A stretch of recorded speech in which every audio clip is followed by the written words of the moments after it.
Montage d'un hameçon à palette. Ici encore une fois c'est un hameçon pour carpiste. Juste pour la démonstration, je vais utiliser un nylon un peu plus fin pour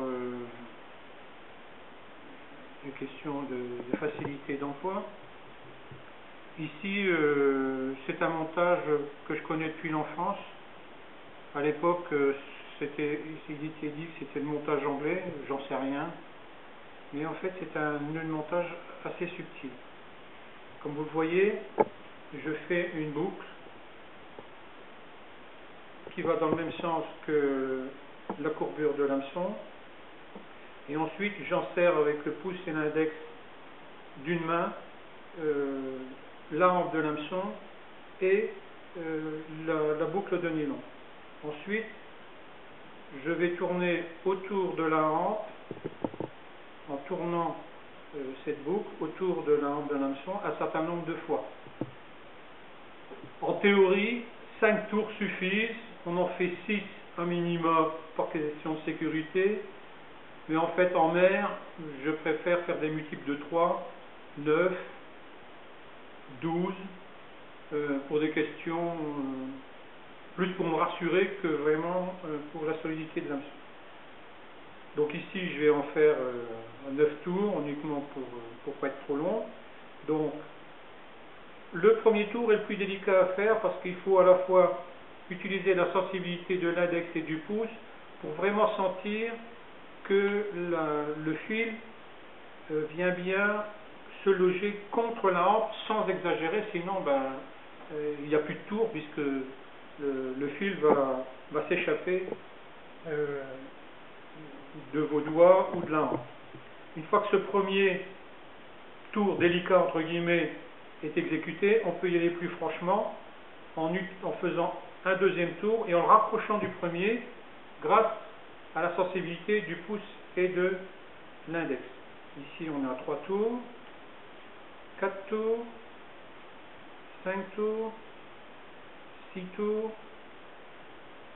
7 tours, 8 tours, 9 tours, voilà. Comme vous l'avez vu, à chaque fois j'ai soigneusement évité le reliquat de montage qui doit rester. Donc je vous conseille de ne pas le faire trop long parce que vous êtes embêté, ni trop court parce qu'il risque de vous échapper. Une fois que vous avez fait ça, traditionnellement ce que je fais c'est que je mouille la boucle pour aider au glissement et dans un premier temps on va raccourcir cette boucle des spires qui sont toujours entre mon pouce et mon index en tirant sur le nœud d'empile, puis dans un deuxième temps tirer sur le résidu de montage pour terminer le nœud. Je ne vous conseille pas de serrer trop vite, trop fort, parce que vous allez être embêté après pour rapprocher le nœud de la palette. Toujours en sentant ce qui se passe au niveau du pouce et de l'index. Voilà. Donc le nœud est formé, mais n'est pas serré. Ici, vous vous aidez, soit pour rapprocher le nœud de la palette, en évitant l'erreur fondamentale qui consiste à avoir l'empile sous la palette. L'empile doit être sur la palette. J'imagine que vous voyez bien de quoi il s'agit. Une fois que vous avez rapproché le nœud de la palette, à ce moment-là, vous pouvez serrer définitivement le nœud en tirant à la fois sur l'empile et le résidu de montage. Une fois que tout ça c'est en place, vous pouvez rapprocher le nœud de la palette définitivement. Comme vous le voyez, ce type de nœud fonctionne par serrage sur la hampe, la palette finalement n'étant là que pour bloquer le nœud, l'empêcher de partir bien évidemment, et servir d'appui à l'empile. Une fois que vous avez réalisé ça, il ne reste plus à l'aide d'un objet tranchant tel qu'un cutter, de couper complètement le résidu au ras du nœud. Il n'y a pas de souci à se faire puisque en fait il est déjà sous les spires de cet hameçon. Je vais le refaire avec un nœud plus gros, avec un fil plus gros pardon, de façon à ce que vous visualisez bien de quoi il s'agit.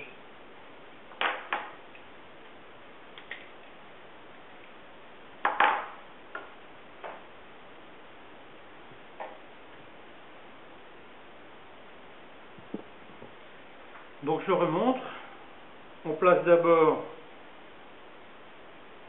le bout de l'empile, on fait une boucle, pas trop généreuse sinon vous allez être embêté, on en serre sur les côtés de façon à libérer la pointe puisqu'on va devoir passer autour et on fait un certain nombre de nœuds. 1, 2, 3, 4, 5, 6, 7, 8, 9. Je mouille la boucle, je tire sur l'empile de façon rapprochée, je tire sur le rebut, et ici vous avez le nœud en 9 kg. Je le rapproche de la palette, et là je termine le serrage.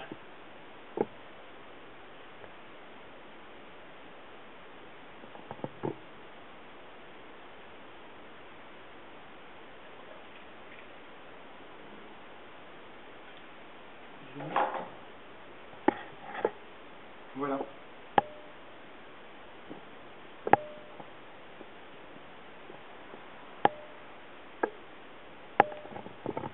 Donc comme vous voyez peut-être, c'est un nœud qui est extrêmement propre, qui lui au contraire ne laisse dépasser aucun ergot, ce qui n'empêche en rien l'enfilage d'un appât aussi fin soit-il, bien évidemment en fonction